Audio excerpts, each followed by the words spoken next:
Vamos a hacer tresón y comenzamos. Om.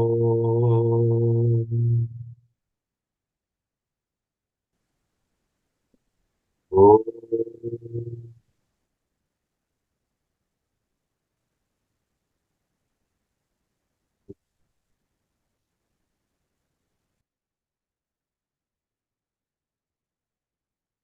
Buen día, Sairán, bienvenidos somos todos a este nuevo círculo de estudios. Estamos leyendo el Gita, comentado por Sai Baba, el Gita Bajini. Hoy vamos a leer las últimas dos páginas del capítulo 3 de este hermosísimo texto sagrado. Hoy Albina no está con nosotros, anda media cachuza como un estado gripal, así que bienvenidos los que estamos, bienvenidos los que nos vayamos sumando. Página 24 y 25, vamos a leer, como dijimos, al final del capítulo 3.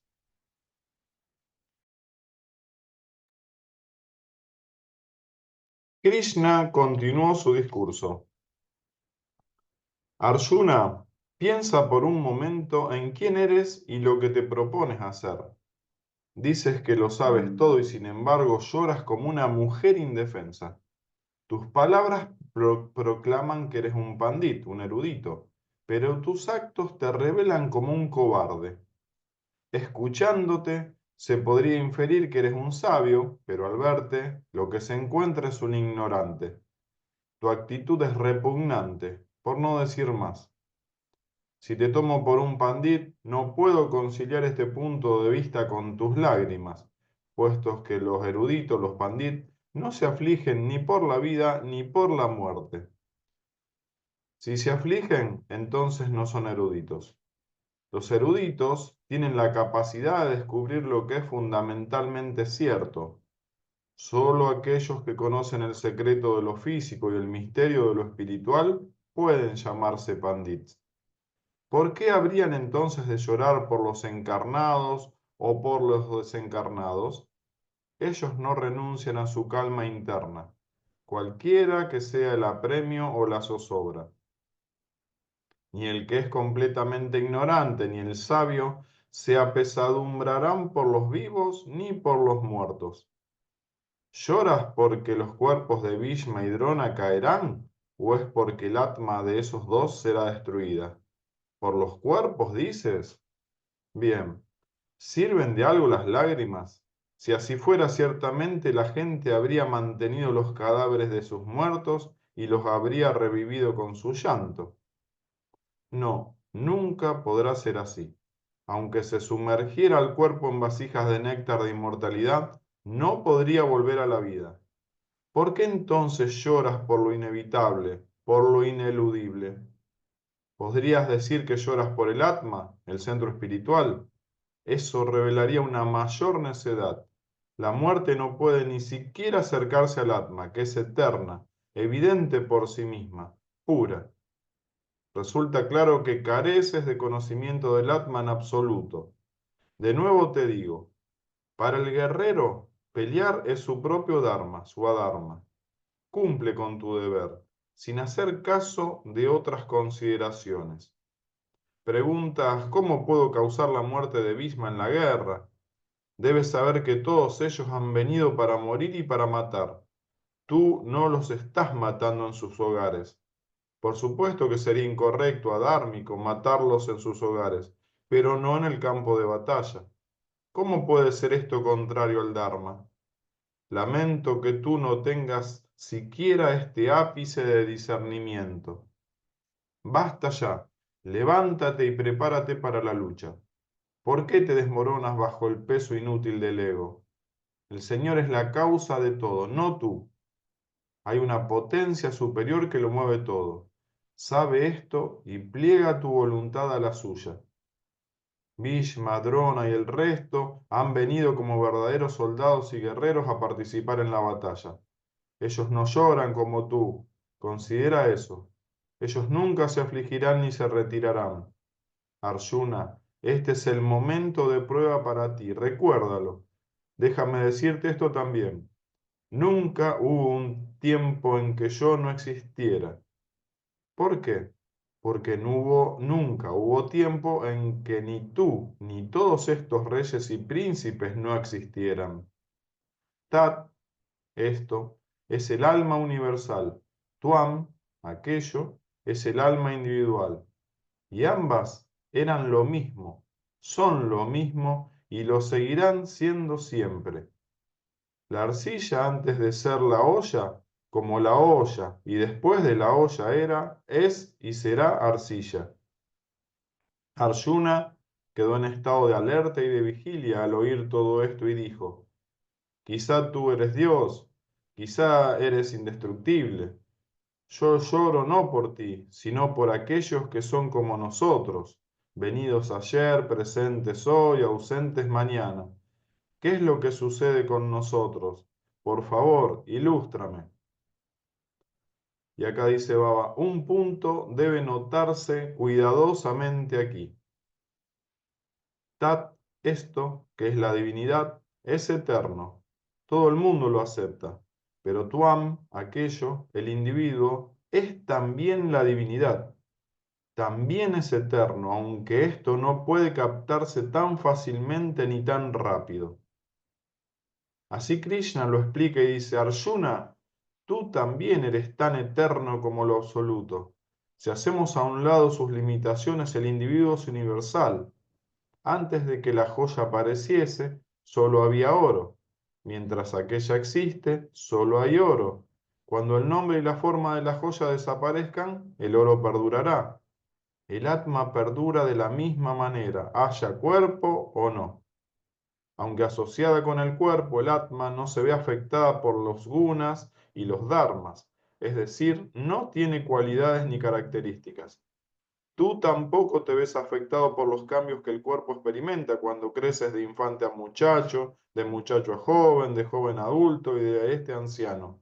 Tú perduras a pesar de todo eso. Lo mismo sucede cuando el cuerpo es destruido. El Atma perdura. Por eso, un héroe no se deberá afligir por el cambio llamado muerte. Krishna dijo esto con tanto énfasis que el carro cimbró. Sairán, acá terminamos el capítulo 3. Le vamos a dar paso a Marco Erice. Y qué importante cuando acá leímos que Sai dice, un punto debe notarse cuidadosamente aquí. Y ahí habla de Advaita, Marco. Sí. Adelante. Om Sri Sairam. Bueno estar otra vez con ustedes, con nosotros, con yo. Y con tu espíritu. Eh, Cuando estaba estudiando esto, decía, ¿dónde está el foco? En el discurso de la semana pasada estaba el concepto del yo y el mío, ya que son uno de los problemas fundamentales que tiene el ser humano. Pero acá dice algo interesante, y voy a poner el foco sobre el Mahavakya. Mahavakya viene que son aquellos cuatro Mahavakyas, digamos que son base fundamental del hinduismo, ¿no? Dicen que aparecen en el Chandogya Upanishad. Pero aquí Swami dice, Tat, esto. De hecho, quiero, Horacio, hacer una pequeña corrección en el texto. No es que es alma individual y alma universal, que aparece en una parte, sí, está escrito, es Atma, ¿ya? Es Atma, no alma. Swami no habla de alma y a veces las traducciones no son correctas, no es alma, porque alma viene a ser el cuerpo sutil, ¿ya? La tibajika, pero aquí es Atma.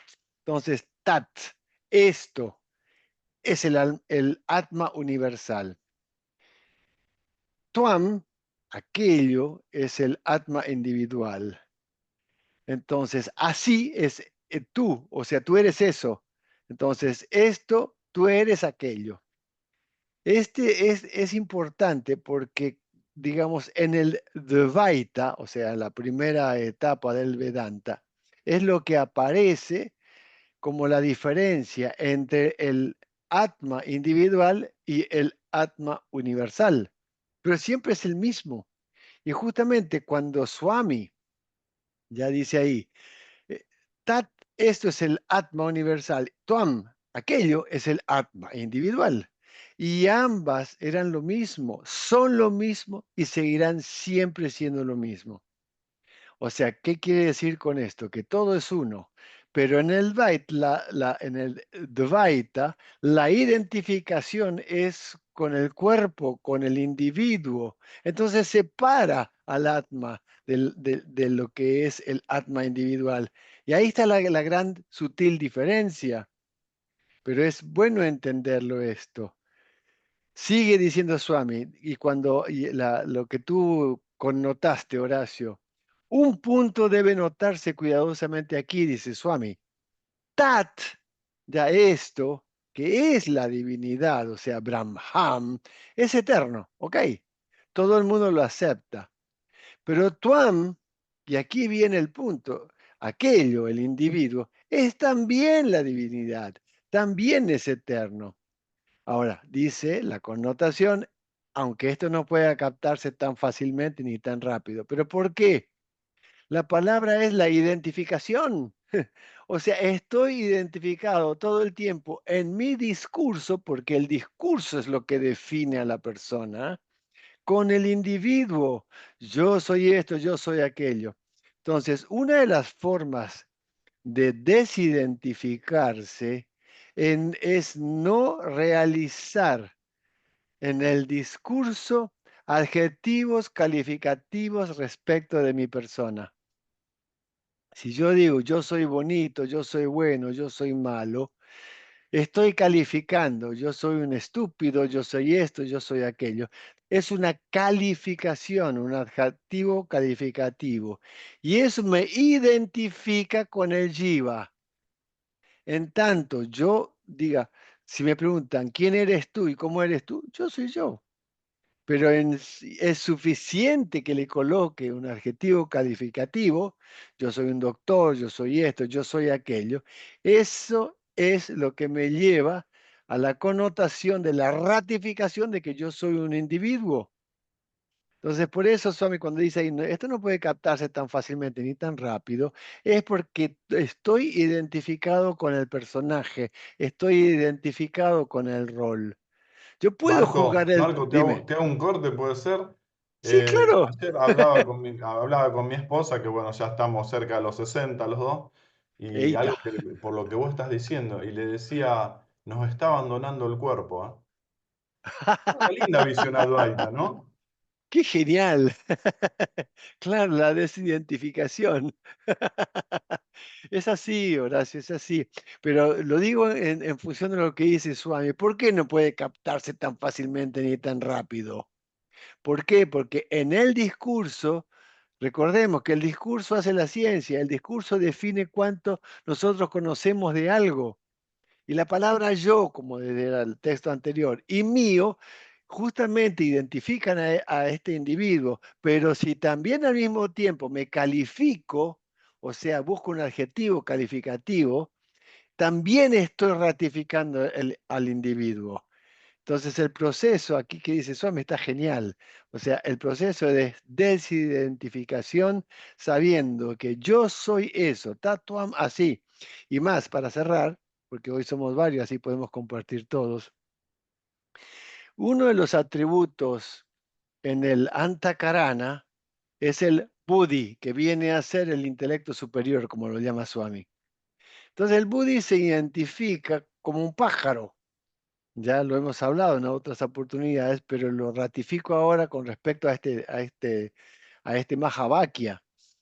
La parte de la cola del pájaro es el yoga.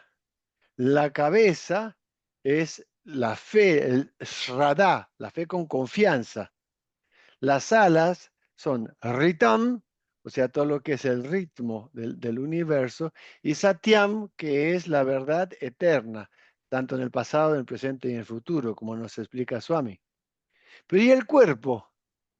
Y el cuerpo que va hacia la cabeza es el Mahavakya Tatuam así, diciéndole el intelecto, tú ya eres eso. Entonces esa es la dirección, esa es la dirección. Y aquí Swami lo ratifica diciéndoselo a Arjuna. Om Sri Sairam. Qué lindo, qué lindo. Gracias, Marco. Después te esperamos al cierre. Raúl querido, ¿podrías manifestar lo que te dejó la lectura?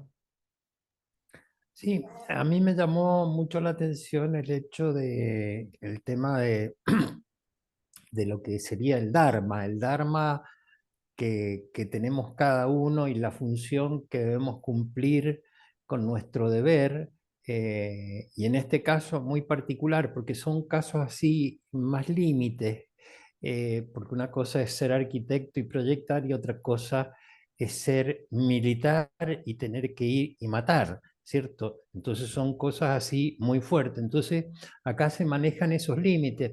Y a mí me hizo acordar todo esto a dos cosas, a Guillermo, que es un militar y que ha estado en la guerra, puede haber o no matado, puede haber, pero ha participado, ¿cierto? Manejando, creo, su avión, su helicóptero, etcétera. O recuerdo el señor este que escribió el libro Liderazgo, que es un militar norteamericano que le pedí a Baba que escribiera ese libro. Y yo recordaba en esa oportunidad que fue la primera vez que me encontré con el caso, cómo Baba puede decirle a un militar, o sea, gente que estaba en la guerra, estaba en la Segunda Guerra Mundial, ha matado, y yo decía, todavía no comprendía el concepto este.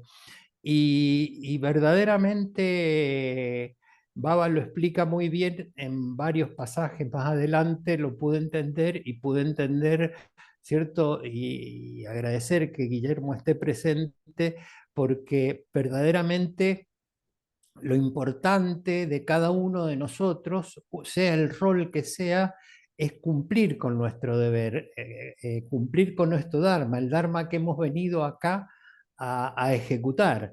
A mí me tocó ser arquitecto, a Guillermo le tocó ser militar, entonces el deber tiene que primar por sobre todo. Es importante, que es lo que Baba resalta y Krishna trata de ofenderlo a Arjuna para que reaccione, que su deber es hacer eso y que él no está matando al alma, el alma es eterna. Entonces me pareció muy interesante todo esto desde el punto de vista del Dharma y bueno, gracias, Guillermo, que me ha permitido con tu persona hacer referencia a todo esto, porque han sido dos hitos así en mi vida que he tenido que resaltar hace como más de 20 años con el señor este, no me acuerdo el nombre, que escribió El liderazgo Cheater, y después... Ah, cheater, algo así era. sí, sí. Y con vos, Guillermo, que son como dos antecedentes que a uno le ponen los límites, los extremos de las cosas, porque bueno, ser un empleado de aquí o ser abogado, ser médico, esto, el otro, son roles que vemos como comunes que todos viven, pero cuando estamos hablando de la vida y la muerte es como que ahí nos hace un clic. Así que es muy instructivo todo esto, ha sido muy bueno para mí. Zairán. Bueno, gracias Raúl querido. Y te damos paso obvio, Guillermo, para que te manifieste en base a lo leído. Bueno, muy buenos días. Eh, una breve comentario de lo que dijo Raúl. El fin último de los militares es preservar la paz. Y yo creo que aquí, en el caso de nuestros respectivos países, tanto los militares argentinos, entiéndase las Fuerzas Armadas argentinas y las Fuerzas Armadas chilenas, han tenido la virtud por décadas de mantener la paz. Hoy día probablemente las comunicaciones, el ambiente fraterno que hay entre los argentinos y chilenos sería muy diferente si eso no fuera así. Por lo tanto, quiero hacer esa aclaración porque ese es el fin último militar. Y en ese aspecto creo que me siento muy orgulloso del grano de arena que he contribuido durante especialmente la época compleja del año 78. Bien, me refiero al texto. Eh, Aquí hay una frase que realmente me hizo meditar mucho y dice, los eruditos tienen la capacidad de descubrir lo que es fundamentalmente cierto. Y, y en el caso general en el caso general, las personas que me rodean y en el mío particular, muchas veces me doy cuenta que me detengo y coloco mucho esfuerzo en cosas que realmente no son fundamentales. Y al ser así, tal vez tanto las personas que me rodean como yo, estamos perdiendo la posibilidad de ir avanzando hacia lo que todos los integrantes de este grupo creo que buscamos, que es, primero que todo, vivir a base de valores, servir a la gente que nos rodea y avanzar hacia la liberación. Entonces, ahí creo que hay un mensaje que es realmente potente. Y un poco más abajo dice, y entonces, en una conversación ahí que hay, ¿por qué llorar por lo inevitable, por lo ineludible? Y ahí uno se da cuenta de que en el transcurso de la vida se nos van presentando situaciones que realmente a veces son límites. Y uno dice, bueno, ¿tiene algún sentido llorar por ese límite? Y les coloco un ejemplo muy puntual. Eh, Muchos años atrás, y específicamente en el mes de diciembre del año eh, 1978, el 8 de diciembre, yo me casé por la iglesia.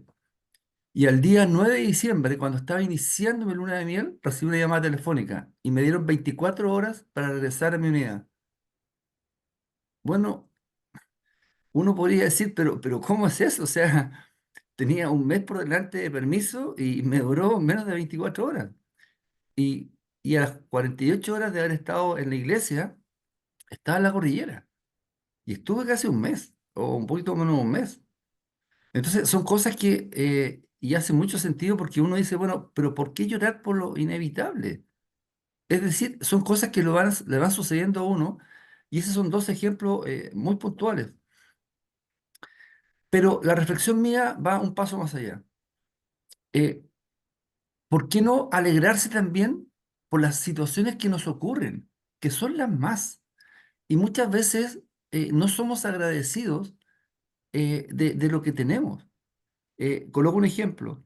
Si uno tiene buena salud, pareciera ser de que eso es algo adquirido y por lo tanto no es un tema. ¿Cuándo nos damos cuenta de que la salud es un bien preciado por Dios, que nos entrega Dios? Cuando tenemos alguna enfermedad que nos aqueja. Pero ¿por qué acordarnos ahí de Dios? Cuando nosotros tenemos, por ejemplo, un buen trabajo y tenemos una situación económica normal, es como que parte de lo, en este caso, no de lo ineludible, sino que de lo real, de lo que tenemos. Bueno, ¿y por qué no dar gracias a Dios por lo que tenemos? Sea mucho, sea poco.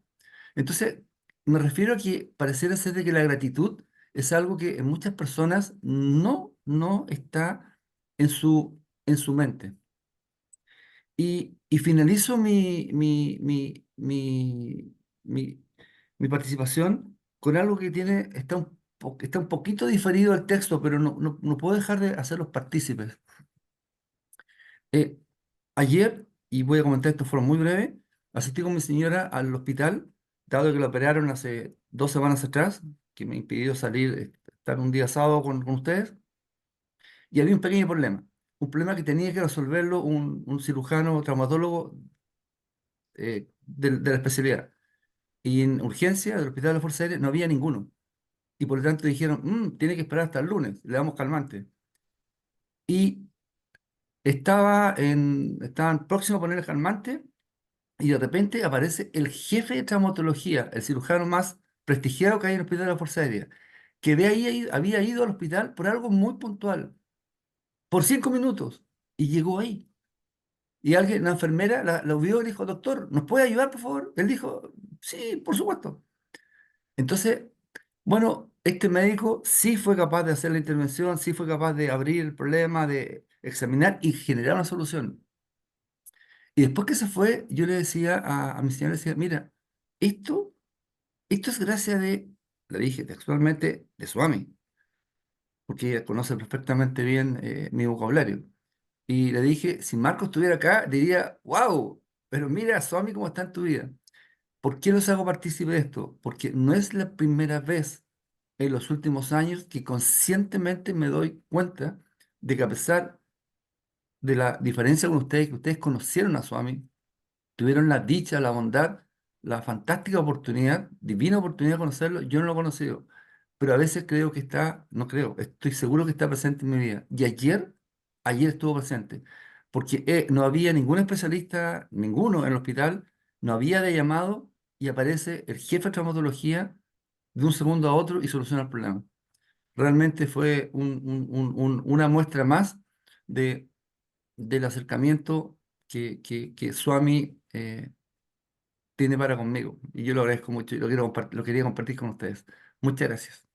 Claro, qué lindo, tan consciente para la gratitud, qué bueno. Gracias, Guillermo. Beatriz, ¿estás disponible para expresarte sobre lo leído? Por favor, si podés. Sí, puedo. ¿Me escucha? Muy bien, Beatriz. Bueno, a mí dos frases me llamaron la atención, el interés. En una dice, el Señor es la causa de todo, no tú. Hay una potencia suprema que lo mueve todo. Para mí lo que es de la manera que es.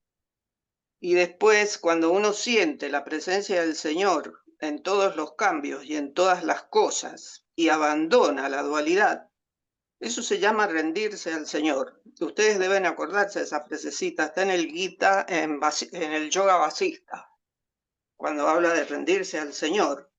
Y, o sea, aceptar lo que es, tratando siempre de hacer para nosotros, es lo que yo pienso, hacer siempre el bien, pero aceptar que lo que es y de la manera que es. Eh, para mí eso sería el Atma Dharma, de acuerdo a una pregunta que vi. Y porque cuando te liberas ya no tienes ningún tipo de Dharma, porque estás liberado. O sea, aceptar al Señor y verlo en todo.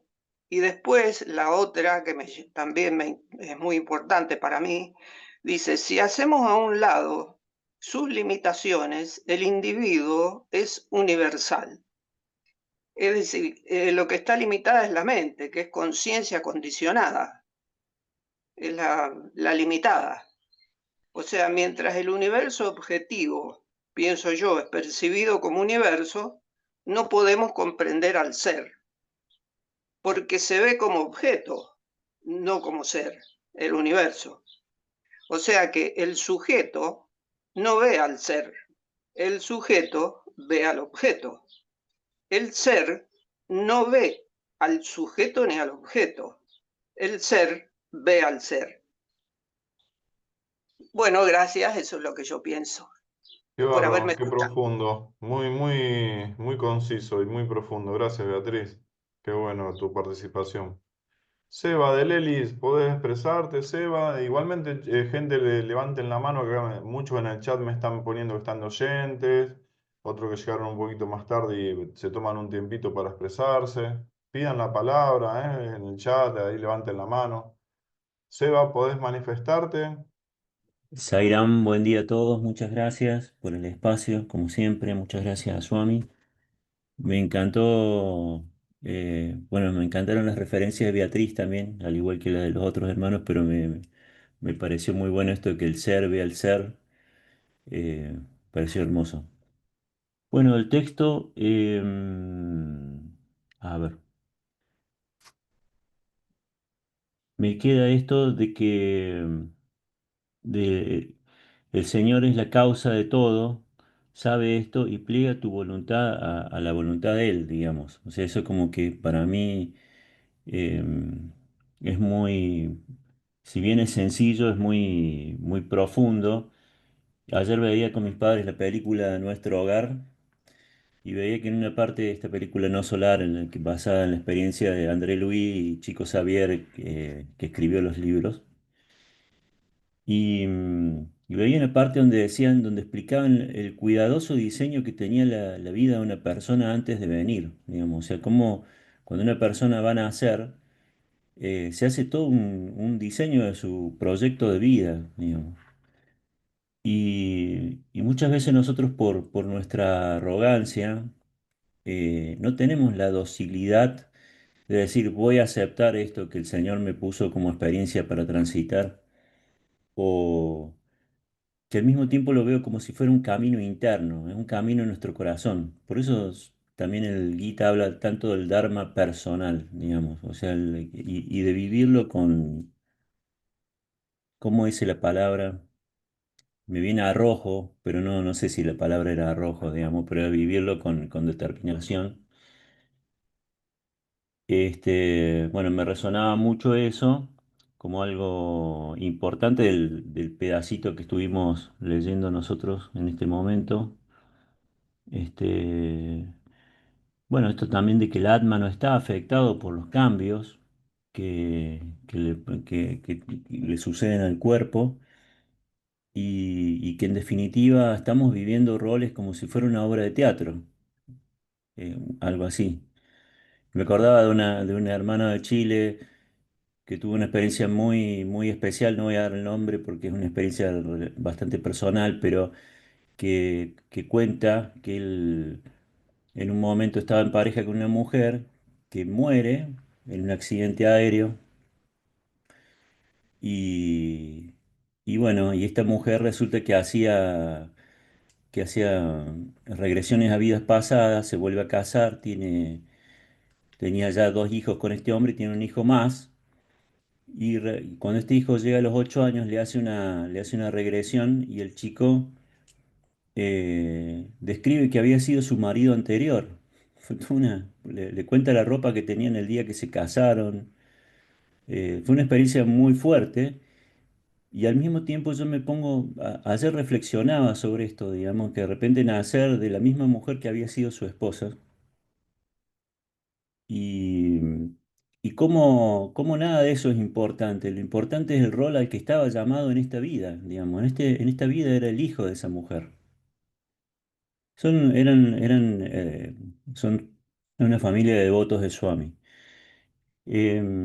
O sea, cómo de vuelta Dios nos dice solamente, fíjate cuál es el papel que te doy y tener la humildad de transitar ese espacio en el que te estoy brindando en esta vida, hacer el rol sin, eh, sin tanta identificación, quizás, sin darle tanta fuerza al ego, sino esta sutileza, esta docilidad de tu ser interno. Y después nos cuenta una historia, Swami, la historia del rey Trisanku y Visuamitra, donde Visuamitra quería ir al cielo y se lo pide a Vasista y Vasista se niega a darle a hacer el trabajo del puya y entonces Trisanku se dirige a Vasista. Vasista tenía grandes poderes adquiridos por el Gayatri y lo único que le logra hacer es un cielo ficticio, digamos que como no está en sintonía con el universo, dura un periodo de tiempo y se disuelve. Entonces, todo lo que no está en sintonía con los propósitos y la voluntad divina no pueden perdurar, digamos, van a durar un tiempo hasta que ese alma se avenga al Dharma que tiene que recorrer, digamos. O sea que lo único que hacemos cuando no aceptamos estos propósitos es demorarnos en nuestro aprendizaje, ralentizar la experiencia, quizás no aprovechar todo este diseño que decía la película de No Solar que se hace antes de nacer, darle el correcto aprovechamiento a nuestro tiempo de vida por no aceptar las cosas quizás como Dios nos propone que debieran ser. Bueno, son mis reflexiones.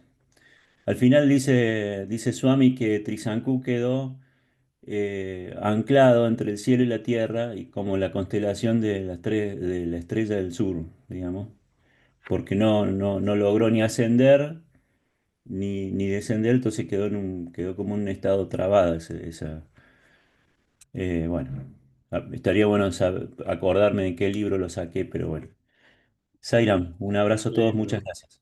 Gracias, Eva. Esa película No Solar, Nuestro Hogar, la recontra recomendamos siempre. Termino esta semana de escuchar el audiolibro en el auto, porque la película que está en Disney, están las dos, la uno y la 2, toca algunos capítulos del libro. El libro es extremadamente apasionante y muy ampliatorio de la película, muy, muy recomendable.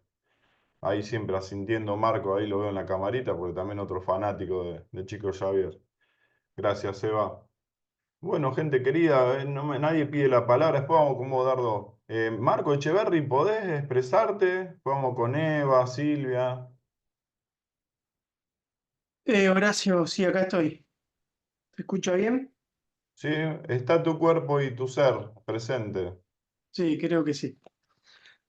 Eh, bueno, me gustaron varias cosas. Lo primero que me llama la atención es cuando Krishna eh, ap- em, o Baba, no sé, en la interpretación del libro, marca dos cosas, ¿no? Creo que es Krishna el que habla, que dice, em, si te escucho hablar, o sea, sé que sos un pandit, un sabio, ¿no? Pero cuando veo tus lágrimas y veo tus acciones, eh, no pareces un sabio. Entonces, ahí marca, me llama mucho la atención como primero marca esto de la coherencia entre lo que digo y lo que hago, ¿no? La coherencia.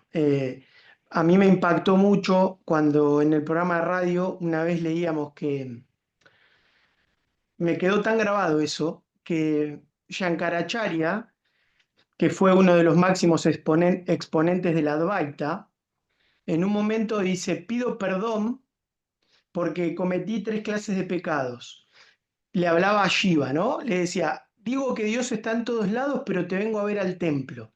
Entonces yo dije, si Shankaracharya, que es el máximo exponente de la Advaita, o uno de los máximos exponentes de la Advaita, eh, pide perdón porque dice, digo que Dios está en todos lados y te vengo a ver al templo, entonces digo, esto es más serio de lo que yo pensaba, el tema de la coherencia entre la palabra y la acción, ¿no? Entonces eso me quedó muy grabado, muy grabado. Eh, entonces, eso lo marca por un lado. Y después me gustó mucho cuando eh, dice, un error sería que vos los mates en sus casas. Sí. Entonces, fíjate qué interesante, porque dice, no somos el cuerpo, ellos no son el cuerpo, no te confundas, no confunda el ser con el cuerpo, pero no los podés matar en sus casas. Por más que vos seas un guerrero y ellos no sean el cuerpo, tú, lo que el Dharma tiene que ver con el campo de batalla, entonces ahí aprovecha para otra enseñanza más, que Baba también dice, primero el sentido común y después el sentido espiritual. Entonces, no son el cuerpo, pero vos no lo podés matar en sus casas, porque eso no está bien. Y vos sos un guerrero, pero no te da derecho a matar en cualquier lugar. Eso no está bien.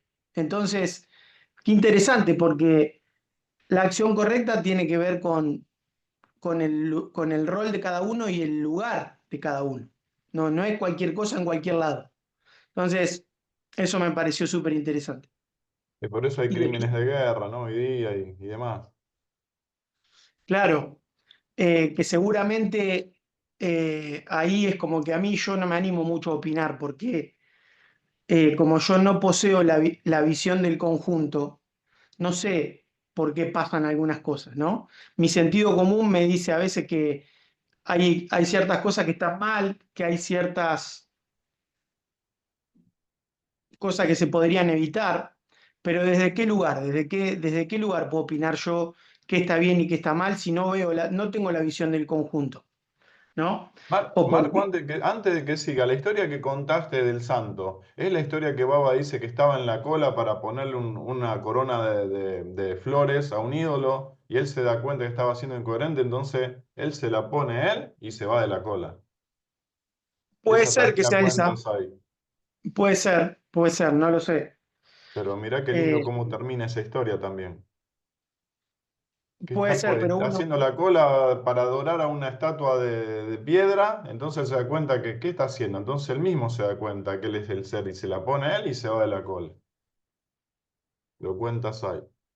el primer sueño que tuve con Baba soñé eso, que él venía y yo iba caminando por una calle de Luján y él venía y me ponía una guirnalda de flores, que yo no sabía, no tenía ni idea de lo que significaba eso.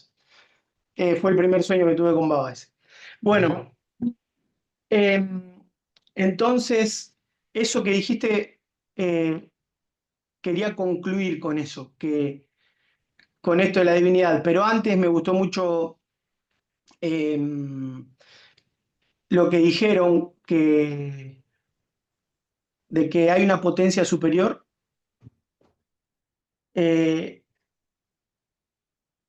Eso me... Shirley hablaba del titiritero. Eso me gusta mucho, prestar atención a esa potencia superior, porque en el mejor de los casos, mi voluntad podría ser igual a la de él. Entonces, en definitiva, es su voluntad la que prima, que es lo que dijo Seba también. Y también agradecerle a Seba que me trajo este recuerdo de que el alma tiene un plan de vida de antemano.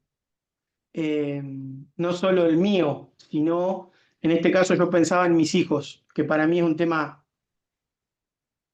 desde mi ignorancia, y las relaciones y los apegos son como relaciones muy fuertes para mí, y también me recuerda que ellos también tienen su plan, ¿no?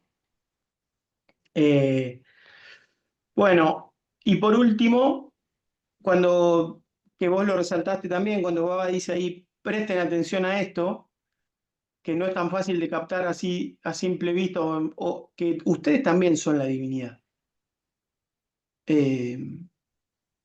Así que bueno, eso es lo que rescato de toda la lectura. Así que Qué gracias. lindo, Marcos. Qué lindo. Muchas gracias. Adelante, Eva, Silvia. Buenos días, hermanos Sai. Gracias por estar con ustedes. Bueno, a un principio, cuando leía por primera vez el Gita, no entendía el desaliento de Arjuna, ¿no? No comprendía bien, pero ya con lo que ustedes van opinando todo, ya entiendo lo que es el Dharma. Y él tenía que cumplir el Dharma de que él era guerrero. Entonces también yo me pongo a pensar mi Dharma de mí, que es como madre de familia, cómo debo cumplir, ¿no? Que tiene que estar basado en los principios morales que Baba nos da. También quisiera pedirle a Marcos que nuevamente nos hable de esa analogía que he hecho del pájaro, que un poco no he comprendido. Gracias. Bueno, buenísimo. En el cierre lo va a hacer. Gracias, Eva. Adelante, Silvia. Buen día. Esta parte donde Krishna le dice que por qué llora, me recordó, no sé, me trajo lo que fue mi Dharma como hija cuando mi madre fallece, y bueno, me tocó a mí todo el tema de verla muy mal y saber de que en el lugar donde iba a estar, que era un sanatorio, iba a morir. Siendo un noviembre, que es cuando se siente todo el perfume de las flores, como que está la vida en su esplendor, ¿no? Cuando comienza el verano. Y a la vez digamos, la situación se juega entre la vida y la muerte, ¿no? Qué difícil. Y yo siempre pienso que gracias al yoga vasista pude sobrepasar esa situación, porque es tan claro cuando dice que el Atma es eterna, no muere, es el cuerpo y que también tiene un tiempo de vida que hay que cumplir, y bueno, y que se va a terminar, que es lo que me va a tocar a mí también, ¿no? Vivir. Pero yo digo que qué maravilloso es este conocimiento, porque qué diferente uno lo vive, ¿no? Cómo lo podemos ir internalizando y no sentir tanto ese sentimiento de posesión que uno tiene con los seres que ama, ¿no? Es muy interesante. Bueno, me recordó a eso puedo comentar, digamos. Eh, Realmente es impresionante cómo Baba nos va llevando por donde tenemos que ir, sin darnos cuenta, ¿no? Cómo nos va guiando todo el tiempo. Es maravilloso sentir eso. Bueno, eso puedo decir, Qué Zaira. lindo, qué lindo. Muchas gracias, Silvia. Vamos con Andrea, después con Dardo.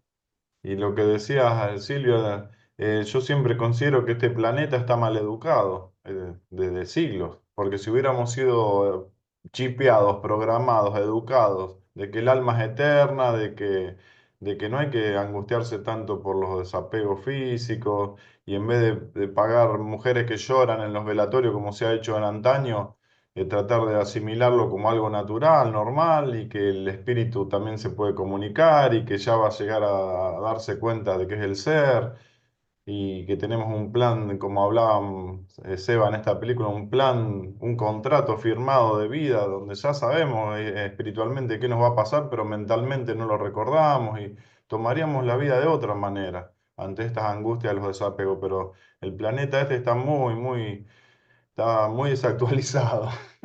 Tenemos que resetearlo y hacer todo esta sabiduría carne, ¿no?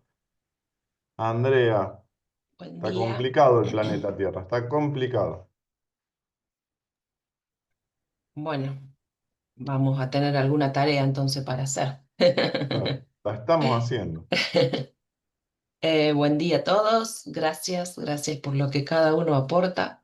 Llegué medio tarde en la lectura, pero al repasar así muy por arriba me llamó la atención todos los signos de admiración, donde dice, basta ya, levántate y prepárate para la lucha. ¿Por qué te desmoronas bajo el peso inútil del ego? Eso me gustó. Y bueno, hay una potencia superior, que ya lo nombraron, hay una potencia superior que lo mueve todo, sabe esto y pliega tu voluntad a la suya.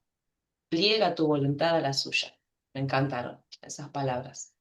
Me quedo con ese párrafo y a seguir por ahí, con el tema del ego, eh, llevándolo al día a día de uno. Así que nada, por ahí andamos. Tairán, gracias a todos. Qué lindo, gracias. Adelante, Dardo. Krishna en modo violento se pone, ¿eh? Como Oh, lo sacude, le mete un par de cachetazos. Despertar, mano.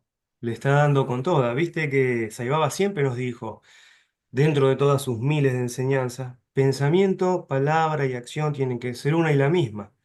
Y acá en el principio de la lectura de hoy, Krishna no lo deja pasar, le dice, mirá, te haces el erudito acá y sos un cobarde como una mujer miedosa que llora. Eh, Hablas palabra de sabiduría, pero no, me estás demostrando con los hechos algo distinto. Y eso se llevaba también como que lo condena, dice, es lo peor que pueden hacer, no tener un pensamiento que su acción no siga ese pensamiento y que lo que sienten tampoco, ¿no? Y lo que dicen tampoco. Palabra, pensamiento y acción en una misma línea, en armonía. Y esto Krishna no lo deja pasar, le da con todo.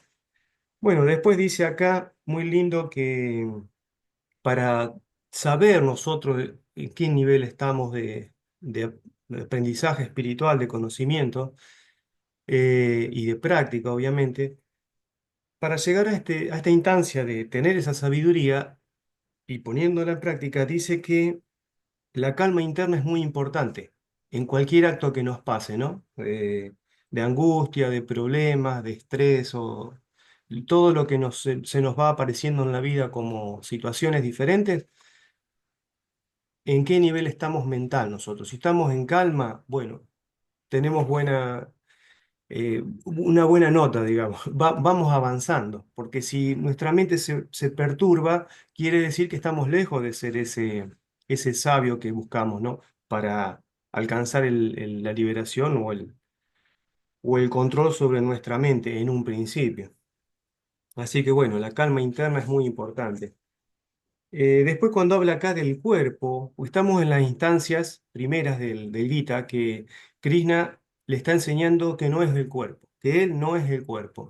Nosotros con Sai Baba lo hemos trabajado años y aprendido. Y acá pone mucho énfasis Arjuna en esto, perdón, Krishna, para enseñarle a Arjuna eso. Le habla de los cadáveres, fíjate que dice, si valdría de algo, lo ponen en vasijas de néctar y lo tienen ahí y sigue, lo vuelven a la vida. No es posible. Por eso se hace una diferenciación del cuerpo por un lado, el atma, el ser, por otro, que está dentro nuestro, ¿no?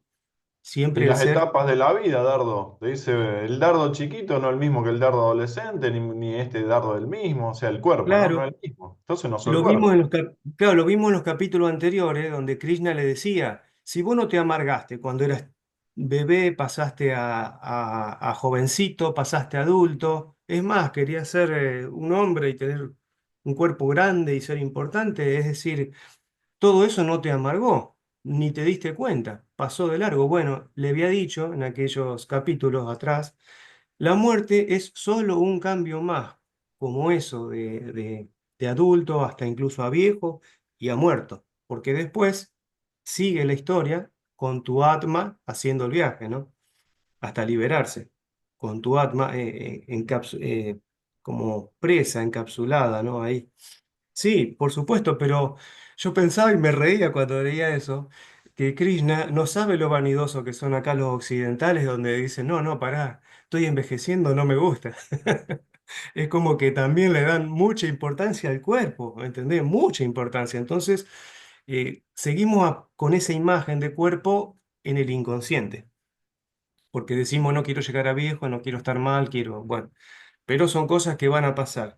Y justamente, Horacio, como son cosas inevitables, voy a contar una anécdota que la cuenta Saibaba, hermosísima, hermosísima, para identificar bien este tema, para dilucidarlo, ¿no? Y nada menos que sobre una anécdota que contó de una experiencia, de una vivencia que tuvo Sócrates, el sabio. La pueden haber leído ustedes en alguno de los discursos de Baba o en alguno de sus libros. Es hermosísima. Dice así, a ver si me apunté algo acá como para, porque es un poquito compleja, pero dice así que Sócrates iba caminando por un sendero, perdido en sus pensamientos, y se choca con un oficial retirado, que venía por el mismo sendero. Y el oficial le dice, ¿quién es usted? ¿Quién sos vos? ¿Quién eres tú? Y Sócrates lo mira y dice, Señor, dice, justamente quiero saber quién soy yo. Dice Baba que eso venía pensando él, ¿viste? Sócrates venía pensando, quiero saber quién soy yo. Entonces lo mira al oficial retirado y le dice, ¿puede decirme usted quién soy yo? Y el tipo dice, no, este está loco, el oficial, ¿no? Lo miró y dice, bueno, está loco, si pregunta quién es él, no sabe, está perdido. Y se retiró y se fue. Sin embargo, Sócrates se quedó con ese pensamiento, ¿quién soy yo? ¿Quién soy yo? ¿Quién soy yo? Él avanza y sigue. Ese día fue como el de iluminación de Sócrates, ¿no? Él avanza y sigue, entra a un bazar, a esos de la antigüedad, donde hay comerciantes vendiendo y todo, y ve un cazador que llegaba con un conejo en la mano, muerto, que recién lo había cazado, ve un cliente, él observa todas las escenas, ve un cliente que pregunta el precio del conejo y dice tanto, tanto, tantos pesos, bueno, lo compra y se va. Él vio esa escena y se preguntó, ¿cómo un cuerpo muerto de un animalito tiene un precio? Tiene un precio. Alguien lo compra, alguien lo vende. Sin embargo, un cadáver, nadie paga un peso por un cadáver de una persona, de un ser humano. Qué extraño esto. Es decir, Sócrates se empezaba a preguntar todo esto profundamente. Luego dice, compró... eh, Bueno, eso dice él, ¿no? Nadie compraría un cuerpo muerto, tiene que estar loco para comprar un cuerpo muerto. Bueno, y llega a un bazar, a una tienda, donde había como un toldito así, y dice, eh, y se larga a llover, dice, torrencialmente. Entonces se cubren el toldito. Y viene justo en eso una procesión de gente llevando un cuerpo a un crematorio, que había muerto alguien, ¿no? Y dice, y él observa la escena, y todos vienen corriendo con el muerto porque llovía y se quieren meter abajo del toldito de la galería del comerciante. Y el comerciante sale y dice, no, no, fuera de aquí, no, no, no, no se paren, pero señor, está lloviendo. No, no, no, no, sigan, sigan, a mí no me importa. Claro, dice Sócrates, el hombre no quería un cuerpo muerto ahí en su casa, no importa de quién sea, si era de un hombre rico, de un hombre importante, no quería en su comercio, en su galería, un cuerpo muerto. Sin embargo, al instante siguiente pasa otra persona que estaba lloviendo y entra y le dice, Señor, voy hasta el templo de acá, ¿puedo dejar mis sandalias en la galería acá? Y sale el comerciante y dice, no, por favor, pase y déjelas adentro, ni siquiera en la galería. Las sandalias, unos zapatos, déjelos adentro porque se lo pueden robar en la galería, no hay ningún problema. Entonces Sócrates pensó, ¿qué diferenciación hace la gente, ¿no? Con un cuerpo cuando ya no tiene más vida, con un par de zapatos, que incluso puede haber sido hecho de la piel de un conejo, ¿no? Que sí, también tiene valor, no quieren que se lo roben, tiene valor. Comerciante también interpretó que tiene valor y guárdelos más adentro. Entonces, ¿qué pasa? Y bueno, esa reflexión lo llevó a Sócrates a decir, bueno, qué bárbaro, ¿no? El valor que tiene un cuerpo cuando el atma está dentro. El atma está dentro. Después no tiene ningún valor. Y ahí él como que empieza un despertar. Eso contado por Baba es hermoso. Es largo, es más largo. Yo lo hice cortito dentro de todo. Y bueno, y hablando de eso, de los cuerpos, también hay una escena, una escena en el Ramayana, yo me acuerdo de Baba, contada también en el libro, cuando Dasarata está en sus últimos días por morir porque había mandado a su hijo Rama al exilio y no podía soportar esa tristeza. En sus últimos momentos, después de la pelea con Kaikeyi, su tercera esposa, en sus últimos minutos, su primera esposa, Kausalia, la mamá de Rama, lo tenía en la falda, acostadito y lo acariciaba, y ya estaba por dejar el cuerpo de Azarata, ¿no? Y lo tenía no sé, lo arropaba, lo acariciaba, le hablaba palabras dulces, porque ya se le iba a ir el esposo, el rey. Pero sin embargo, en el minuto que ella detectó que se quedó sin vida, lo empujó y se lo sacó de la falda y lo tiró al piso, se lo sacó de encima, siendo el rey, siendo el esposo que amaba, siendo el padre de Rama. Entonces, ¿cómo es, no es cierto, nosotros, cómo es cuando intuitivamente sabemos que esa vida no está ahí adentro y no está en el cuerpo? Entonces, evidentemente, tenemos miles de ejemplos para entender que no somos el cuerpo y que eso no era, que la persona que amamos o el ser que creemos que está ahí no es el cuerpo mismo, son dos cosas completamente distintas. O sea que hay varios ejemplos y me encantan eh, comentarlos para que no quede en la memoria mía también, ¿no? O sea, para terminar con el sufrimiento, ¿no? El sufrimiento de que no somos el cuerpo, no llorar por lo que se va yendo. Bueno, Horacio, hasta ahí nomás podemos agregar. Qué lindo, Dardo, qué bueno, muchas gracias. Manuel, querido, si puedes expresarte, Manuel. Después Willy Cabanzo. Om Sai Ram a todos. Qué hermoso, qué hermoso. Eh, Cuando estoy en la reunión y todo, y oigo a cada uno, y todo lo hermoso que están diciendo y toda la cosa, es que para mí es tan evidente, y yo sé que para ustedes también, es tan evidente que es la divinidad misma la que se expresa en cada uno y que dice cosas tan lindas que han llegado a comprender, que tienen conciencia de eso.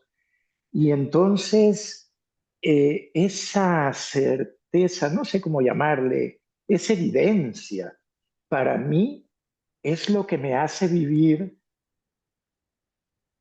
en la conciencia de que todos somos la divinidad misma y que es una divinidad que trasciende más allá de donde ni siquiera tenemos idea. Por eso del texto de hoy, lo que más, bueno, todo es hermoso, pero lo que más me encantó porque es como que yo me identifico mucho con eso, es que hay una potencia superior que para mí es tan evidente que es la que maneja todo, que es la que crea todo. Baba nos lo ha dicho en sus mensajes maravillosos y claro, a nosotros poco a poco ahí vamos tratando de comprender esto. Y yo solo me siento como muy agradecido de que esta conciencia, hasta cierto nivel, obviamente, porque esto es infinito, se haya desarrollado en mí porque me da una paz, una alegría, y no le doy importancia a esto, ni la vida, ni la muerte, ni nada por el estilo, y me permite vivir en paz, en alegría, en contento, viendo la divinidad en cada uno. Y para mí esto es tan valioso, saber que hay una potencia superior que es la que se encarga de todo, la que maneja todo. Yo no tengo ningún control, nadie tiene ningún control. Entonces, para mí esto es hermosísimo. Así que estoy muy agradecido con todos ustedes por esa expresión tan divina de cada uno. Om Sayam. Cuando vos me hablabas, Manuel, yo digo, uno ve afuera lo que es adentro, ¿no? Vos ves todo hermoso, todo, todo divino, todo el ser, y bueno, pensar que hay gente todavía que ni pagándole podría escuchar estas palabras de cada uno de ustedes, ¿no? O sea, cada uno ve lo que es, así que en qué buena etapa está Cierto. Manuel. Cierto. Gracias. Gracias de Baba, gracias por gracia Sí, de Baba. Sí. sin duda. Ok. Gracias. Willy, adelante. Sí, mira, lo que dice Manuel es muy cierto y es que cuando inicia el círculo muchas veces inicia el momento de inspiración, porque a veces que uno puede estar revisando una lectura y no comprenderla sino hasta cuando se trasciende el conocimiento por el conocimiento de todos y por la presencia de Dios en cada uno. Mira, con respecto al texto, creo que Arjuna está al límite. Y solamente lo que le dice Krishna, solamente el Dharma te puede guiar. Es muy importante eso porque nosotros permanentemente estamos abocados al límite. En la medida en que estemos más elevados, las pruebas van a ser más difíciles. Perdón, En Willy, límite en no saber qué hacer. Ahí. límite significa prueba, límite significa qué debes hacer, límite significa la vida misma, porque algunos tenemos la oportunidad de afrontarla como un límite y otros sencillamente como una ilusión. Cuando uno es consciente de que todo es Dios, la vida está al límite, porque siempre hay cosas bellas, hay cosas trágicas, y vivirla al límite significa entender que todo lo que existe es Dios. Vivirla en la ilusión, pues significa esperar de que de pronto amanezca, de que de pronto Dios me traiga lo que yo quiero, o vivir en el deseo o en la ilusión. La construcción del Dharma se realiza desde el Atma, es decir, nosotros no podemos establecer un Dharma de otro. El Dharma es nuestro, pero para tener el Dharma que tenía Arjuna, al que le estaba pidiendo Krishna, él lo debería construir desde el Atma. Nosotros tenemos que construir nuestro Dharma desde el Atma. En ocasiones cuando te entrevista una persona te dice, ¿y tú quién eres? Decirle uno, mira, es que yo soy el Atma, pues es muy complejo, pero físicamente uno tiene varios dharmas y en diferentes dimensiones hay dharmas en los que uno debe cumplir. Pero entonces el identificarse con el Atma hace que el dharma sea más claro. Y es una de las cosas que hemos venido siempre descubriendo con durante todos estos círculos, y es de que nosotros tenemos la potencialidad de ser el Atma y de vivir el Atma en esta existencia, no solamente desde la situación en la que creemos de que cuando ya no lo seamos vamos a disfrutarlas, es decir, vamos a ser el Atma cuando no estemos encarnados. No, somos el Atma ahora mismo y tenemos, según Sai Baba, la posibilidad de realizarlo. Entonces, muchas veces estamos como el adolescente, adolecemos de un propósito en la vida, pues no tenemos identidad. Entonces, el lograr la identidad muchas veces sucede solamente cuando nos centramos a descubrir el Atma. Creo que para nosotros el Atma es el propósito de elección para poder entender cuál es el Dharma, para ser como Arjunas y enfrentarnos al combate. Para tenernos es decir, mantenernos durante el combate, es necesario identificar nuestra Atma, porque si no, ¿quién va a dar los resultados? ¿Quién va a encontrar cómo es la forma de ganar en ese momento la lucha? Solamente desde el Atma. Ahora, tenemos un libre albedrío, ¿no? Que viene como a ser esto que está identificado de muchas maneras. Yo creo que allí, al situarnos en el Atma, el albedrío está en Dios, está en lo cierto, está en lo que debe ser, en donde debemos permanecer, en la conciencia o como lo queramos llamar.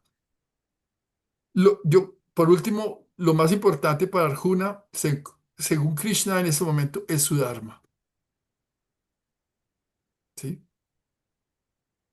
Me gustó mucho una frase que dijo Guillermo: si Marcos estuviera acá, diría, wow. Gracias. Sí, sí, qué bueno, muchas gracias. Gracias, Willy, siempre. Lili, si está, los que no se han expresado, por favor, si quieren manifestarse, José, Gisela, han puesto en el chat que otros participantes que van a estar de oyente, como Teo, Humberto, este, Miguel, siéntanse cómodos y libres para expresarse. Si no, Eh, bueno, pasamos. A ver, José, adelante, José Alberto. sí, Horacio, muchas gracias. La verdad que estoy escuchando muy atentamente, me encanta, siento que es el alma, este, el uno que se expresa a través del instrumento cuerpo-mente de cada uno. Así que me encanta eso, quiero decir, y bueno, digamos, reforzar eso de que el Señor es la causa de todo, ¿no? Realmente, este, y sentirlo en cada uno, ¿no? Que es importante que el Señor está en cada uno. Y bueno, también mm, hago referencia por lo que dijiste cuando se contrataban esas personas para que le den fuerza a un velatorio, ¿no es cierto? Que eran las lloronas, ¿no? Y podíamos nosotros pensar en que hoy, al entender cómo es todo, podíamos contratar a algún comediante, alguno como para que sea algo más divertido. Bueno, el que se va se liberó, ¿no es cierto? Así que bueno, me encanta todo, ¿no? Y eh, así que nada más, gracias, Horacio. Qué lindo. Y con respecto a esto, porque una temática que a mí me apasiona, eh, lo que dicen, los que nos dicen desde el Maya, podríamos decir, lo mal que le hace al que se acaba de desencarnar, que se lo sufra, que se lo llore, que se viva con angustia, con tristeza, lo mal que le hace. Y al contrario, lo bien que lo hace, lo bien que le hace al que desencarnó, que los que quedan acá lo recuerden con paz, con gratitud, con alegría. No Sí, festejar, con silencio. obviamente, pero y lo que influye es terrible y no lo sabemos y no nos educan para eso, José. Sí, realmente. Sí. Lo que influye Gracias. para el despegarse. Perdón, Horacio, continuando con lo que decís vos, hay que recordar que es muy importante en la India, eh, la gente cuando fallece va en procesión y van cantando. Y Baba siempre ha dicho que la historia es al revés, la gente se pone contenta cuando un bebé nace y el bebé llora porque sabe que viene a sufrir, pero ellos los hindúes saben que cuando se muere se libera, entonces le cantan porque lo ayudan a liberarse. Y nosotros hacemos, como vos decías, todo lo contrario. Sairam. Sí, sí, pero por educación del planeta, porque quizás son rituales y no sé si lo sienten los indios, no van todos cantando a lo mejor mantra y por dentro están destrozados y eso no le hace bien al que se está desencarnando. Pero bueno, Marco Erice, si querés ampliar un poquito esto para después seguir con lo otro, sé que tenés mucho siempre para decir, pero mirá si estuviéramos bien educados como planeta, y no hablo de esta sociedad del siglo XXI, de miles de años el planeta Tierra está, hay que resetearlo, estamos mal educados, tenemos que deseducarnos. Una anécdota que no tiene que ver con el tema, pero por lo que se ha ido viendo en el grupo, cuando empezaste con No Solar, en este momento Marconi, el que ustedes lo conocen, algunos de ustedes lo conocen por participar, tiene una profunda formación espírita de más de 50 años. Y en este momento, estando aquí en mi casa, lleva 3 días estudiando, releyendo otra vez el libro No Solar. O sea que, digamos, la onda está. Bien, volviendo al tema aquí del día de hoy, voy a conjugar el texto de hoy con algunas frases del texto de la semana pasada porque está asociado. Y dice Swami así. ¿Y por qué tengo que asociarlo? Dice Swami cuando le habla como Krishna a Arjuna. De nuevo te digo, o sea, se lo dijo antes. Sí, lo reventó Para, antes y lo sigue reventando, lo tiene ahí en el boxeador contra las cuerdas. está genial. Para el guerrero, pelear es su propio dharma y hace la aclaración svadharma y dice y termina, cumple con tu deber sin hacer caso de otras consideraciones. Dice Swami, ahora esta es la última frase del texto de hoy, pero hace asociación a lo que decía anterior. Dice,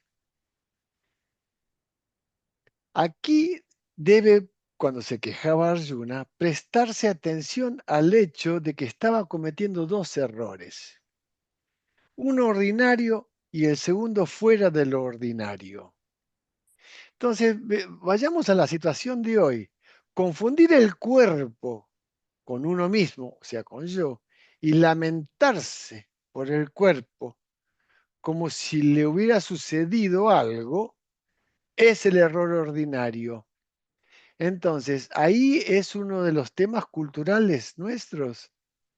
O sea, la asociación del que se va es que es digamos que en realidad es el ser, es el personaje y llorar por el personaje y llorar por nosotros. Esto tiene que ver con la identificación, como hablábamos al principio.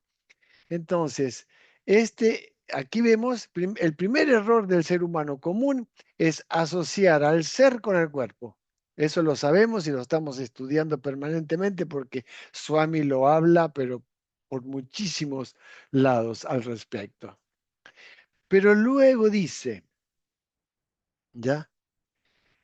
Considerar el propio Dharma, ¿ya? Que es el Svadharma. En este caso, la acción correcta de un guerrero como un acto contrario al Dharma general es un error fuera de lo ordinario. Entonces, esta diferenciación que hace Swami es importante para nosotros tenerla en cuenta. ¿Qué es el Dharma, el Swadharma? Porque una cosa es el Dharma del rol. Ese es el tema, el Dharma del rol, el Dharma del esposo, el Dharma del profesional, el Dharma del abogado, el Dharma de un operario, de un obrero. ¿Cuál es el Dharma? El Swami nos lo pone allí, tiempo, lugar y circunstancia. Tiempo, lugar y circunstancia. Si yo tengo lo que es Satya, que primero está Satya para que luego venga Dharma, Satya está en la mente, Dharma está en el Bhutakaya. Es la acción correcta sobre la base de la verdad. Verdad y rectitud son los 2 parámetros para el ser humano que se va moviendo, digamos, en este plano, en el Chitakaya y en el Bhutakaya, o sea, en los 2 espacios. El asunto es, Swami nos dice aquí, no te identifiques con lo que es lo transitorio, que es lo que está en el Bhutakaya, que está en el espacio y el tiempo, que es el cuerpo, que son los gunas. O sea, es decir, ahí viene el tema. Ahora dice, ¿no? Por hecho dice, Krishna tiene que atacar el segundo error como un problema especial y explicar a Arjuna en 8 versos la idea del propio Dharma, Swadharma. Pero ¿cuál es ese Swadharma? ¿Cómo sabemos? ¿Y por qué digo esto? Porque en la vida diaria, digamos, ¿cómo sé que estoy haciendo lo correcto? ¿Qué es lo correcto? ¿Qué es lo adecuado? ¿Qué es lo inadecuado? ¿Qué es lo oportuno? Entonces, ¿cuál es el criterio? Y el criterio es, hay dos, a mi juicio, por supuesto, a juicio de Marcos, ¿no? Hay dos parámetros.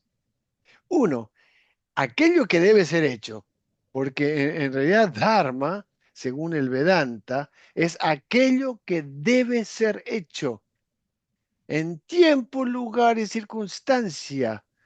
Un ejemplo, un monje, ¿ya?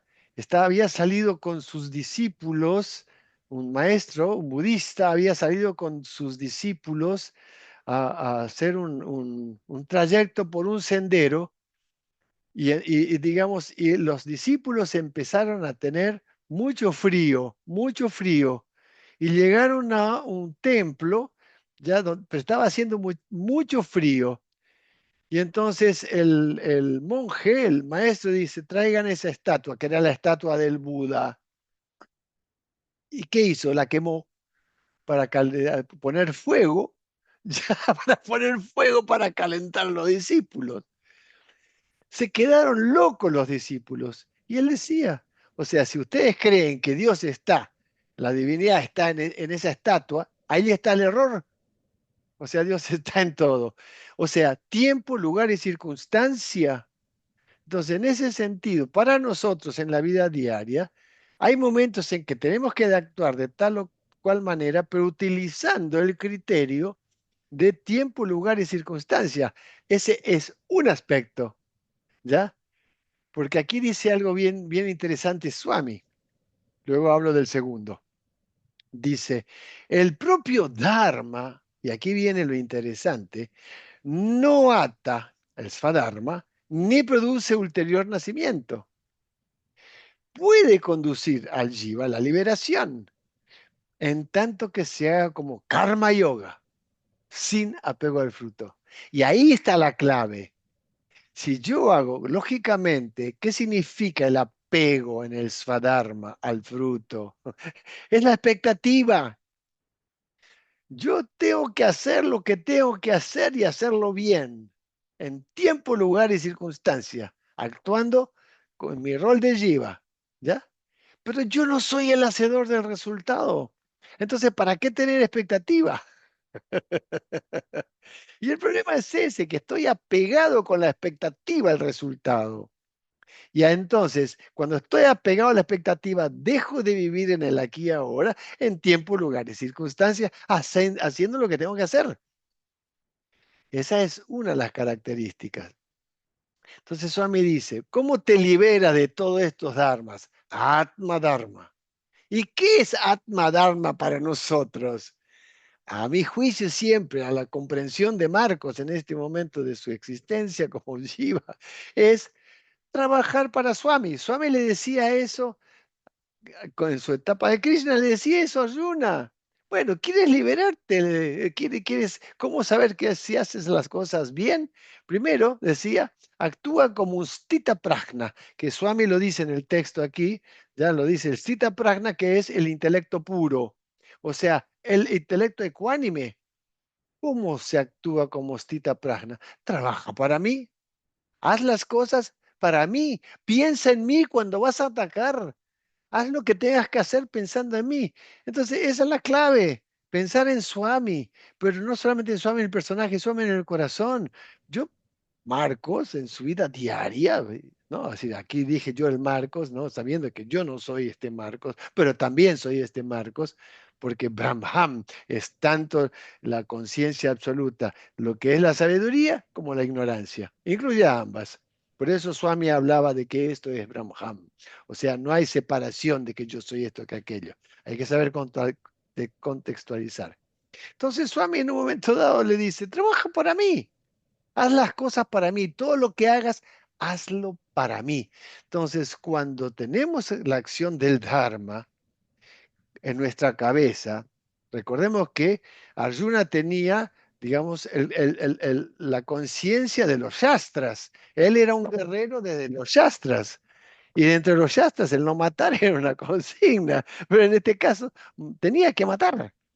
Tenía que matar, pero en realidad no era que iba con la violencia a querer matar al otro, sino eliminar la ignorancia, eliminar lo que era incorrecto. Pero él seguía la instrucción de Swami, de Krishna. Entonces, la idea, a mi juicio, aquí habla Marcos, es hacer las cosas para Baba.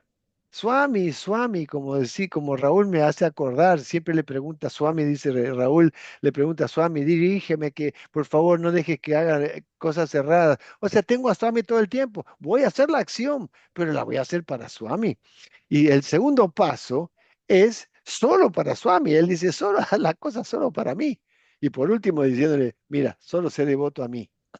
Pero en el proceso, porque es un progreso en el proceso, la idea es hacer la cosa para Baba. No solamente pensar en Baba, digo, ok, Swami, voy a hacer la cosa para ti. La experiencia que tiene Marcos como Jiva es que cuando comenzó a hacer esto, a lavar los platos, a lavar la ropa, a lavar el baño, a salir a hacer las compras, ¿no? Decía, bueno, lo voy a hacer para Baba, ¿ya? Y tener la idea del personaje, Baba, pues, digamos, en la imagen, en la mente. Pero después me di cuenta de que por más que yo vea a cualquier individuo y actúe como individuo, tengo la relación de que yo trabajo para él haciendo esto. No importa lo que haga, lo estoy haciendo para él haciendo esto, conduciendo. O sea, no dejo de ver la situación de que hay que conducir el coche y que tengo que tener prudencia cuando voy a acercarme a otro coche que está adelante. Ok, pero ¿y entonces en qué entra Swami ahí? Yo hago lo que tengo que hacer. Mi mente está conectada con lo que debo hacer en el momento, pero sé que trabajo para el jefe, sé que trabajo para Swami. A mí, a Marcos le ayuda mucho eso. Sí, Horacio, diga ahí. No, el tema es que yo lo veo fácil la posición de Arjuna, pues lo tenía Krishna dándole las órdenes. Pero nosotros, que no nos es fácil escuchar al Krishna interno, aún sabiendo que es dármico, yo siento que hay valores humanos que hasta te confunden. Por dar dos ejemplos en mi vida. El primer caso como abogado que tuve fue un desalojo. Y cuando fui a la casa, la mujer vivía una mujer media viejita con un nieto. Y abandoné el caso. Ese fue mi primer caso, lo abandoné. Me partió el alma y yo digo, es un desastre como un acto dármico como abogado, no cumplí con mi deber. Entonces, vos decís, se me meten valores como la compasión, el amor, qué sé yo, la paciencia, la tolerancia y muchas cosas, que hasta los buenos valores humanos te desvían del propio Swadharma. Es El difícil. tema es lo siguiente, Horacio. Tiempo, lugar y circunstancia, nos dice Swami. Y dice luego dos palabras, es adecuado hacer esto, es oportuno hacer esto, ¿ok? Entonces, la idea es, tú te registres sobre la base, a mi juicio, sobre la base de un criterio, de una necesidad, pero sin ver, como decía Marquitos Echeverri, la visión de conjunto. Y tu corazón dijo eso, y fue lo correcto. A veces me pregunto, y esto, con esto cierro, me pregunto, tengo una cucaracha que se está paseando, digamos, en el patio de la casa o está por entrar en la casa. En serio lo estoy diciendo, Sí, yo la ¿ya? reviento. Decía un maestro, no, cucaracha, cucaracha, por favor, sosténme este ladrillo. Así en serio lo decía un maestro, por favor, sosténme este ladrillo. Pero Muy voy al bien. caso. Yo a veces me pregunto, yo estoy en la casa, yo no fui a buscar a la cucaracha a su nido, pero ella entró, según esto, pero ella es inconsciente, es su naturaleza. Es la naturaleza de la cucaracha hacer eso. ¿Cuál es mi naturaleza? Y entonces me recordé algo que viene al caso, y luego termino con la historia de la cucaracha, ¿ya? Viene al caso. En una oportunidad había un barquero, ¿ya? Y un monje cruzando, y tal vez ustedes lo conozcan este cuento, pero es importante para entender el tema del Dharma. El barquero estaba cruzando a un monje y de repente en el arroyo ve el monje que hay un escorpión que se está debatiendo para salvar su vida queriendo cruzar del otro lado. Y entonces el barquero lo agarra, perdón, el monje agarra al escorpión y el escorpión le pica. Y bueno, lógico, le duele, ya, y siente el dolor, ¿no? Y bueno, digamos, lógicamente por la reacción el monje tira al escorpión al agua. Y entonces el barquero lo observa sorprendido, pero el monje, a pesar del dolor, vuelve a meter la mano y agarra al escorpión. Y entonces el barquero dice, pero señor, usted está loco, ¿no ve que lo va a picar? ¿No ve que cómo es que usted hace esto si lo va a volver a picar? Y dice, porque vi el animal que estaba debatiéndose para salvar su vida. Sí, pero lo va a picar. Y el monje le contesta, es su naturaleza. Entonces, eso a mí me cambió el concepto, inclusive con respecto a las cucarachas. La cucaracha tiene su naturaleza, las hormigas tienen su naturaleza. Si estoy frente a mi esposa, la mato. ¿Por qué? Porque mi esposa se preocupa mucho. Lógico. Pero si la encuentro fuera, queriéndose acercar, agarra una escoba y la llevo para afuera. Que siga su vida. No tengo necesidad de colocar violencia en la acción. Por eso aquí la enseñanza de Swami es tiempo, lugar y circunstancia. Unos devotos en Baba, perdón, en Prayanti, ya estaban muy preocupados porque había una colonia de hormigas en el cuarto, digamos, en uno de los rounds dentro del ashram. Y entonces no sabían qué hacer. ¿Por qué? Porque las hormigas estaban comiendo la comida, estaban metiéndose cerca de las camas. Entonces los devotos súper preocupados dicen, ¿qué hacemos? Dice, porque no se debe matar. Entonces le fueron a preguntar a Swami, Swami, ¿qué hacemos? Y Swami dijo, mátenlas. Entonces, ¿cómo es la cosa? Tiempo, lugar y circunstancia, teniendo como parámetros la verdad y la rectitud y la coherencia entre el pensamiento, palabra y acción. A mi juicio, a mi modo de ver, como digo siempre desde mi rol humano, tengo claridad de que debo tener discernimiento en la acción. ¿Qué es lo adecuado? ¿Qué es lo oportuno? A veces no lo sé, pero si me conecto con Swami, Swami dice, si ustedes se conectan conmigo, despréndase el resultado. Y como dice aquí, dice Swami, cumple con tu deber sin hacer caso a otras consideraciones. Entrégamelo, entrégamelo. Bueno, eso es lo que quería compartir con ustedes. Jai Sairam. Qué lindo, acá estaba poniendo en el chat, porque yo recuerdo mucho, a Gislo, Baba le responde sobre este tema, que son pequeñas cositas, pero que muchas veces nos surge la duda qué hacer, ¿no? Ante estas eventualidades tontas, pero son eventualidades profundas también. Y Baba le dice que dentro de la casa Gislo tenía que matar a todos los bichos que no era el lugar que debían estar. Mosquito, alacranes, cucaracha, o sea, fue claro, Baba, ¿no? En ese tema. Siempre lo recuerdo porque surge esa duda, como acá Teo, que está oyente, pone, cuando me preguntan si el asado es tierno, como ella tiene un negocio gastronómico y es vegetariana. Y bueno, también está si es dármico o no, y para mí es dármico. Si hay alguien que quiere consumir carne, vendéselo, o sea, no, cada uno en su rol, ¿no, Marco? Ahí sí, justamente hubo un caso bien interesante que a mí me sirvió de ejemplo. Yo no puedo cambiar la naturaleza del otro y mi rol no es cambiar al otro. En un caso había que resulta que un carnicero, ¿ya? Empezó a saber de Swami y se tornó devoto.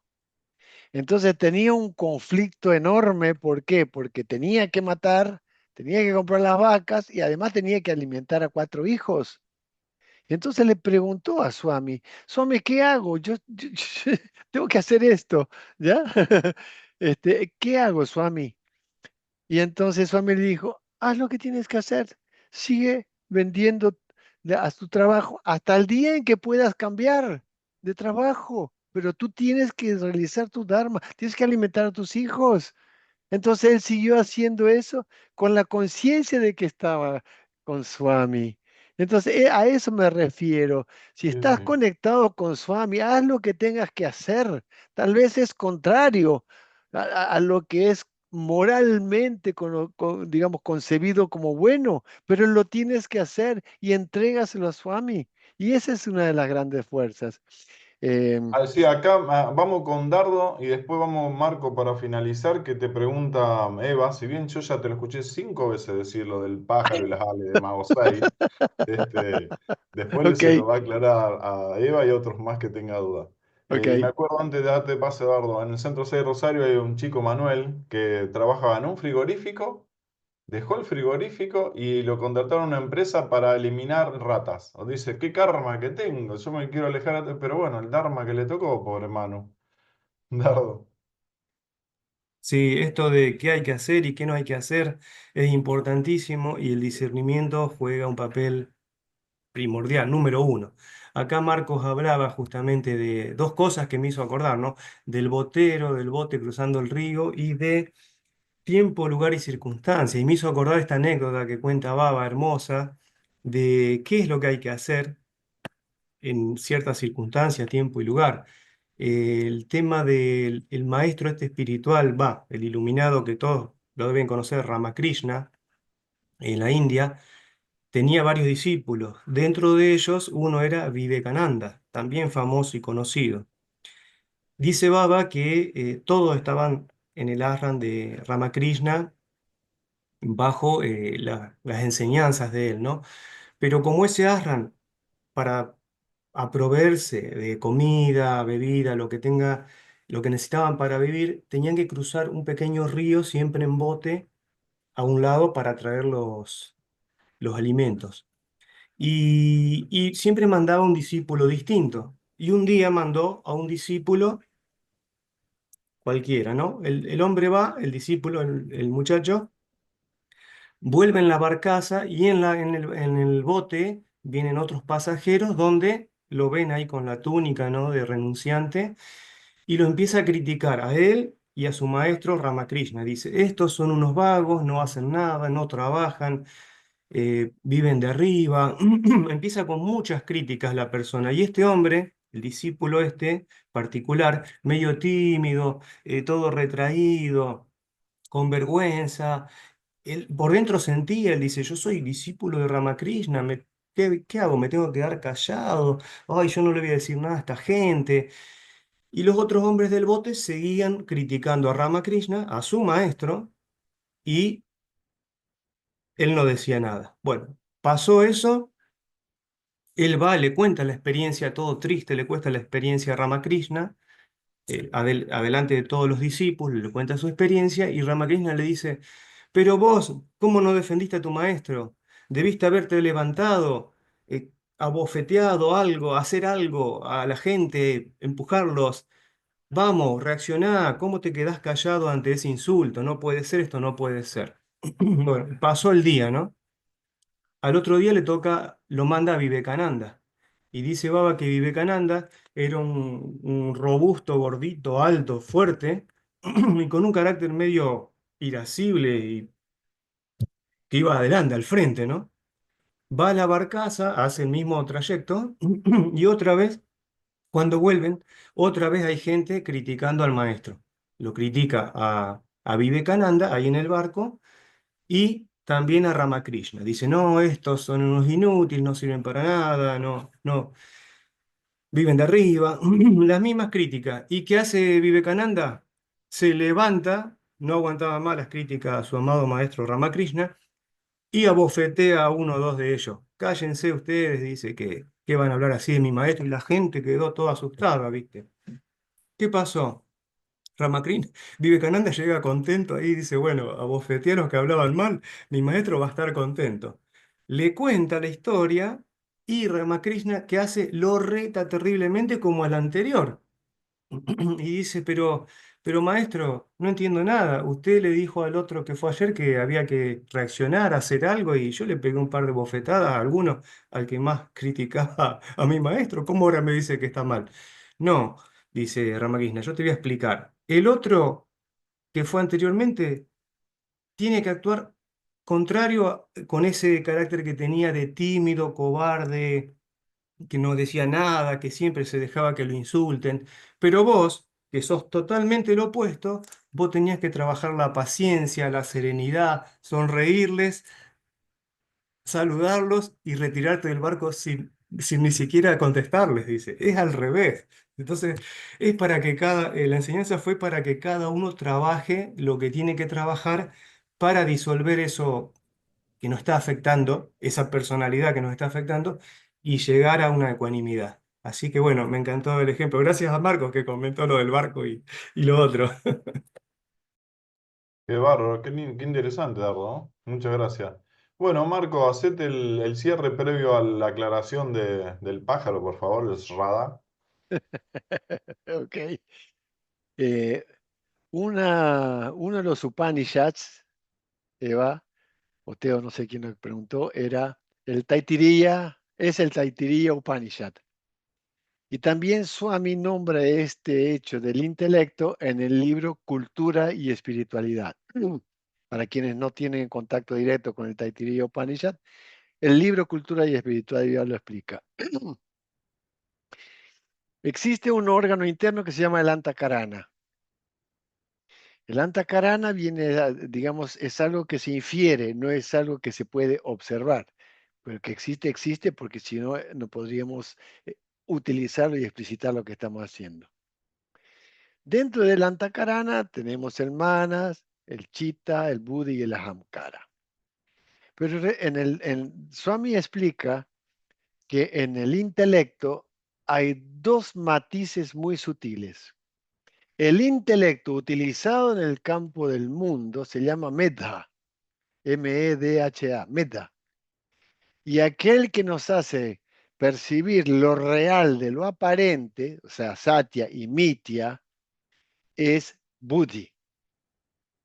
Y este Buddhi tiene 5 atributos. Uno, vamos a empezar desde lo que es la forma en que Swami y que el Taittiriya Upanishad explica es la forma de un pájaro. O sea, lo grafica como un pájaro. Entonces el pájaro, para que pueda volar, tiene necesidad de 5 atributos. Primero, el primero es el Shraddha. Shraddha es la cabeza del pájaro. Shraddha es el foco ya en forma de fe con confianza, que lo hemos hablado ya, como dice Horacio, varias veces. Es la fe con confianza en que, digamos, apunto hacia lo que es Atma, ¿ya? O sea, lo que es lo real. Por eso se dice que Buddhi tiene, lo dice Swami, el 90% de la energía de lo que es Atma, energía y luz, porque también Swami dice que el Buddhi es la voz de la conciencia, la voz de la conciencia infinita, la voz de Atma. Y eso es importante entenderlo.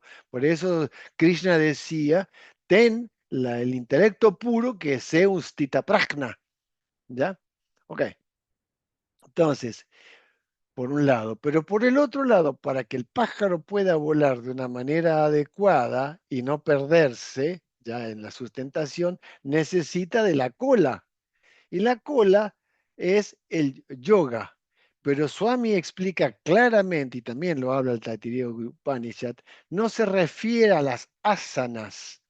Yoga aquí está asociado al control de los sentidos para poder estabilizar la mente. ¿Ok? El control de los sentidos, que dentro del yoga viene a ser el pratyahara, dentro de lo que es el Ashtanga Yoga de Patanjali. Ok, entonces tenemos la cabeza y tenemos la cola, pero luego tenemos las alas. Entonces, una de las alas es Satyam, ¿ya?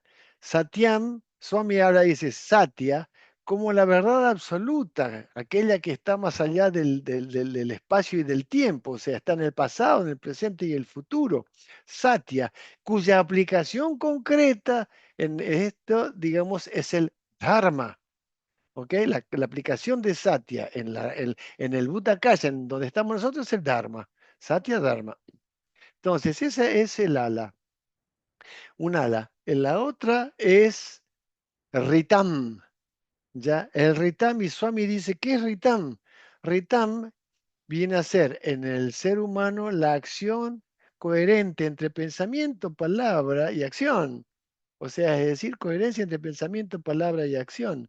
Pero viene a ser aquello que mantiene el ritmo cósmico, o ritam, el ritmo cósmico. Pero en el ser humano es eso.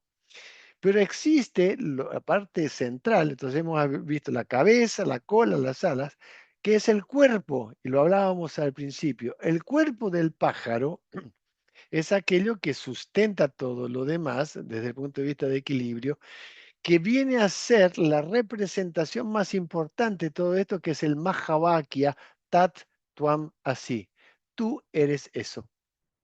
Entonces, esto es lo importante, o sea que el atributo que nosotros como humanos ya tenemos incorporados, además de tener, saber que el Deji, que es el Atma, está en el cuerpo, deja como materialización en este Bhutakaya, ya tiene a través del intelecto, digamos así, el atributo de que yo ya soy eso.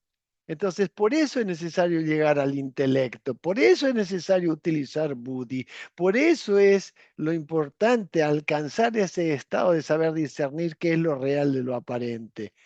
No sé si con eso responde la pregunta, pero es lo que puedo dar en función del tiempo y del respeto hacia todos. Om Si Sairán, muchas gracias por esto, Horacio, porque realmente es re interesante a mi juicio. Jai Sairam. Claro, qué lindo. Muchas gracias a todos. Vamos a hacer un interesante. Continuamos el sábado que viene, empezando el capítulo 4. Oh, Shanti, Shanti.